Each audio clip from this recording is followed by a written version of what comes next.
Am I the a-hole for not wanting to babysit my siblings' kids anymore? I, 23 female, used to be very close with my family. My siblings have children and I used to be a big part of their lives. I'm always taking good care of them. In my free time, I never do anything for myself. I spend it always with them because I love them. I always go above and beyond for them. Not to mention I spent lots of money on them. I'm the aunt that never said no to them. My siblings have more money than me, but all my money seems to go to their children. Now, this is not my siblings' fault. It's just what I choose to do. I love them like my own, and I never felt like I was being used by my siblings to be a free babysitter because I truly enjoyed it from my heart. I don't have friends of my own. I considered my siblings my friends.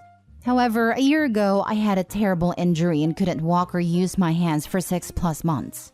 I went from being the girl that helped everyone out to being unable to help myself. I couldn't walk to the bathroom, kitchen, nowhere. For the first months of my injury, I lost 30 pounds and I was severely skinny. I lost all that weight due to being unable to cook for myself. There were times I needed help even using my spoon. I needed to be fed and no one helped me. There were times I literally cut my hair off because I no longer could take care of my long thick hair. There were times I couldn't take showers. It was the most depressing time of my life. I went from dealing with my injury to dealing with all kinds of problems due to not taking care of myself, not eating properly, etc. Fast forward. After months of suffering and struggling, I was able to slowly heal. And I was very mad at my family when I finally healed. I realized they used to call me every day before my injury because they could use me as a babysitter. But during my injury, they acted as if I didn't exist. There were no phone calls, no checking up on me to see if I needed anything, nothing. I did have high expectations from them because we were a very close family. I was there for them through anything, but I didn't receive the same love back. The other day, my sister called me to say her kids miss me and to babysit them. I said no. That's the first time I've ever said no. Why she's calling me now that I'm recovered when she didn't show up for me during the worst times of my life? She said it's because I never told them I needed help. Now, they knew exactly what I was going through. They knew I couldn't walk. They knew I couldn't use my hands. They saw me with their own eyes first day of my injury at a hospital, then completely disappeared on me.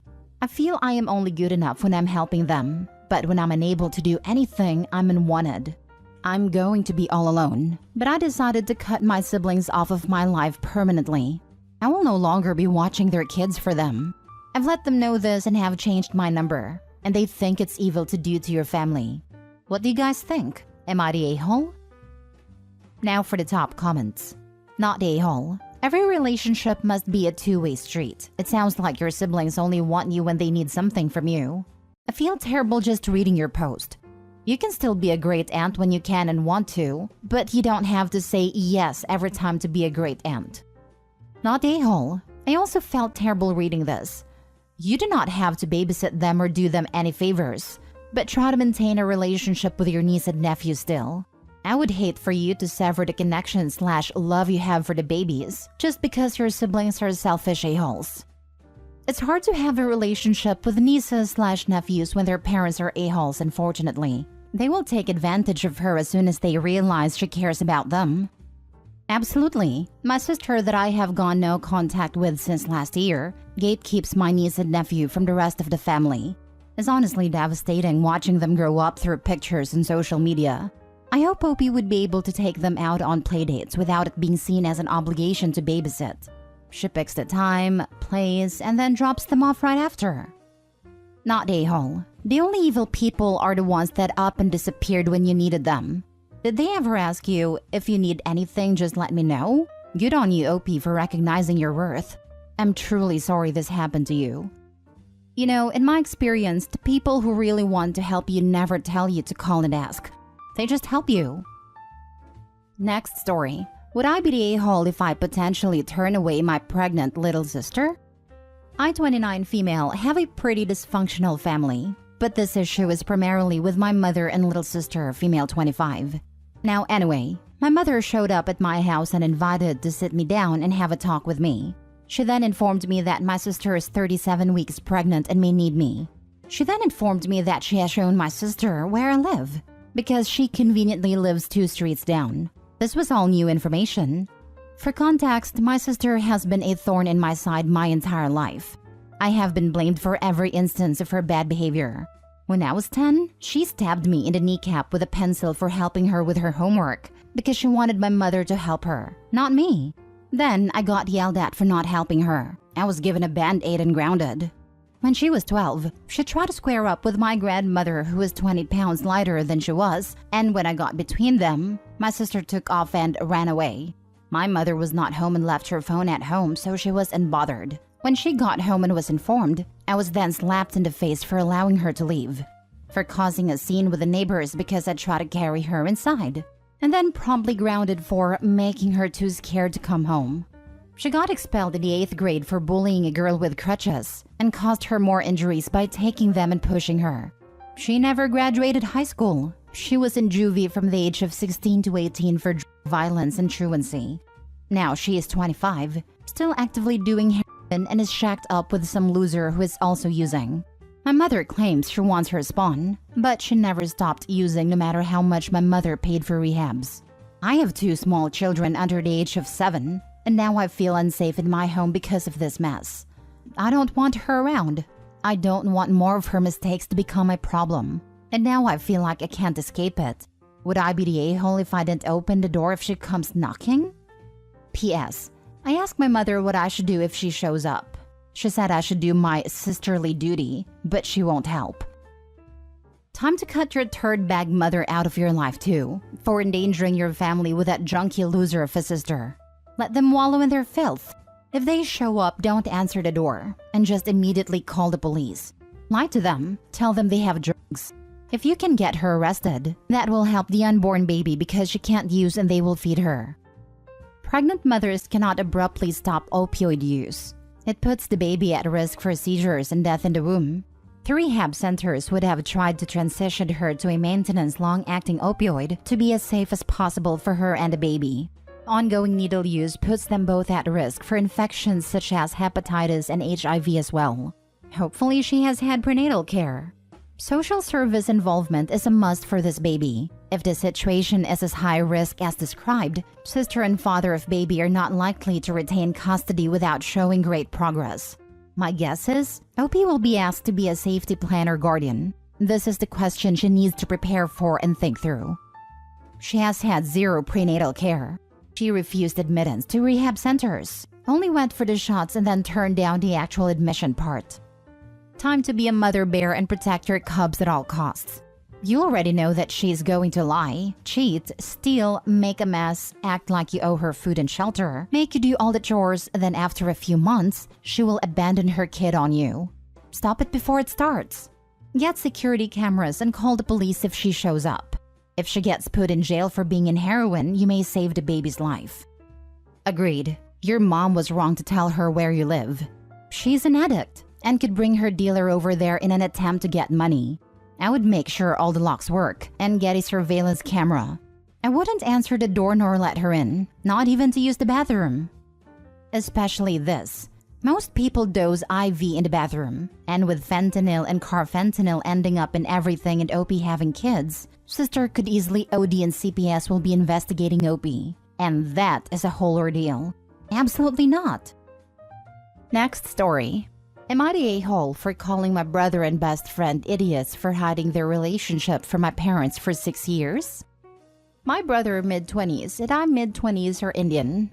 When I was a freshman in high school, I met a white girl named Haley, mid-20s, who quickly became one of my best friends. From the start, it was clear that my brother and Haley were attracted to each other.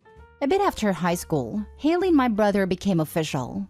To Haley and my brother's credit, they always made sure this was okay with me, and Haley took pains to make sure that she wasn't overlooking me. About 2 years into their official relationship, I made what in retrospect might have been a mistake. I told my brother he should tell our parents about Haley. My parents already knew Haley as my best friend, and my mom especially really liked her.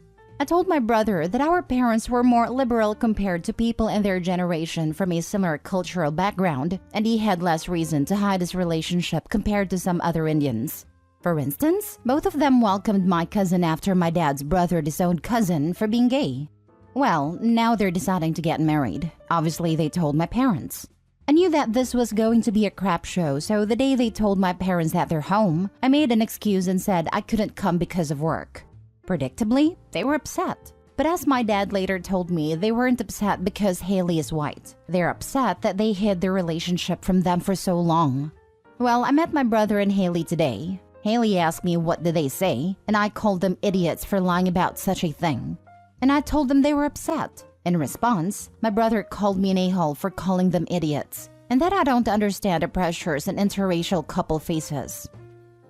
Soft Yorty a-hole. You're right that they probably didn't go about this the right way, but you didn't need to insult Haley when she asked for an explanation. Instead, you could say, you know, I'm 100% supportive of your relationship. My parents are too. They are very happy that you found each other.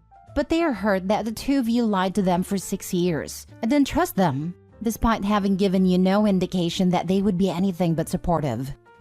Really depends on how he called them idiots though. Like if you're laughing saying, you guys are idiots. That's definitely not a-hole territory in my opinion. Info. Is idiots a common phrase used between all of you? My friends and I frequently refer to each other and ourselves as idiots, so I'm pretty desensitized to the word. Some people really get offended by it, because their friend group never teased each other much as they grew up. Yeah, that's fair. I'm in a group chat that intersects two social circles, and those of us who use idiots only direct it at each other because that's what we were used to. And someone from one of the overlapping circles once flat out said, wow, you guys are really mean to each other.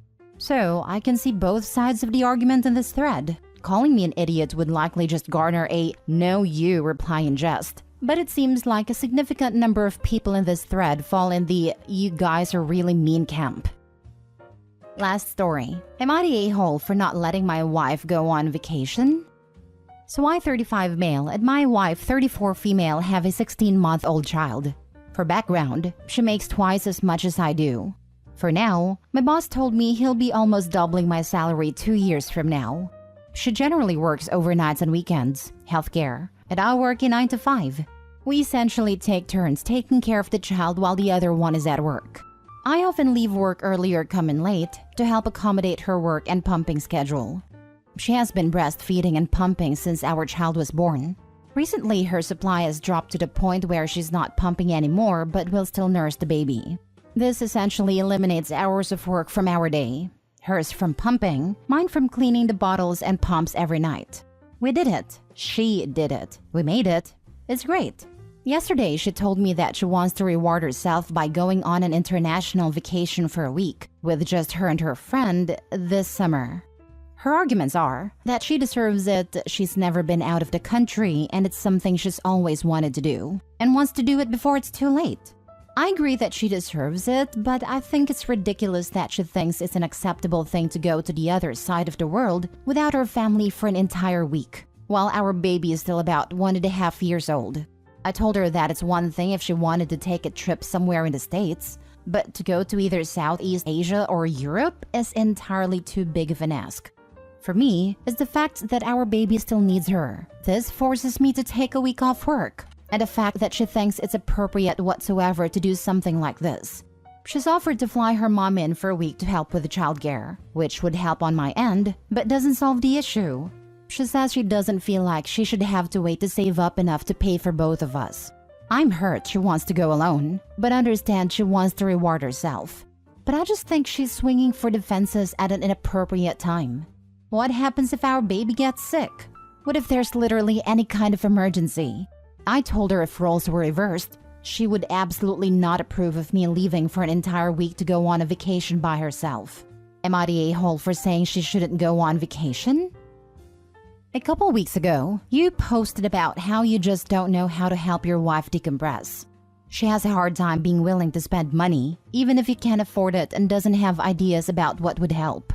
Now, she has a concrete idea of what would help her burnout. You proceed to flip out. She has solutions for any of the issues you bring up. But it's still just wildly unacceptable to you for her to even think of taking time just for herself. Your objections don't make any sense. If the problem is your baby needs her, why would it matter whether she's in the States or in Europe? If the problem is her being reachable, you know they have phones and internet overseas, right? You're the a-hole so much. Please go apologize to your wife right now and start helping her plan this trip. And while you are at it, plan your own solo trip for after she's back. Before proposing his own trip, I think the OP should be ruthlessly honest about whether he has truly carried his own weight in terms of paid employment, plus childcare, plus domestic work. If his wife is coming off of a year plus of doing it as proportionate share, asking her to assume additional responsibility for a week would not be reasonable. You're the a-hole. You really don't know by now what to do if your kid gets sick? Come on, weaponized incompetence. You'll be fine for a week. Get family or friends to help you. Homegirl needs a break. Weaponized incompetence and some insecurity about his masculinity if I had to guess. The line about her making twice as much, but that in 2 years he might be making more, is a little desperate sounding. Very much I will put my weight one day, but in the meantime we should act as though I already do, sort of mentality. Yes, when I read in 2 years I'll basically be making the same amount of money, it screamed insecurity. My husband was ecstatic when I made over double what he did. It should have been this dude's idea from the jump to have his wife go on vacation after working her butt off for this mantenido.